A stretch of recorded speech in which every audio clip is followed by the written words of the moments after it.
Okay, so now that we labeled the points, we can state the domain and range of the given relation above. So, as I've said, the domain is, the domain of the x-axis, and the range is the range of the y-axis.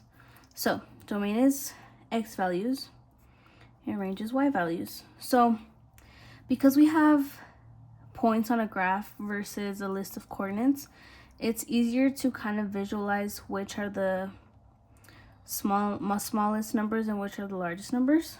So just as we did before, I'm just going to start by putting domain, curly brackets. Since we're going to domain, we're reading it left to right, right to left. So I know that it's going to be -4, -2, because I'm just going left to right since this is negative. 0, 2, 3, and 6. Oh, it's supposed to look like a curly bracket. For this one, same thing but y values.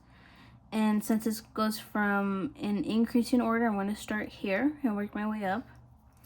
So it's -6, -3, 0, 2, 4, 5. And that's a curly bracket, not a y. So, is this relation graph a function? Why? Like, why or why not? So, it's very easy for me to see that this is a function because every input has its own individual output. You could also do something called the vertical test, which you basically kind of like draw an imaginary vertical line, and if there's 2 points within that vertical line, then it's not a function because that means that one input has multiple outputs. And as we can see, each point,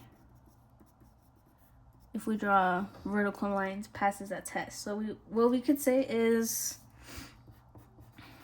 the given relation is a function because each x value corresponds with its own y value, aka in other words, each input has its own output. And that's how you solve those problems. Thank you.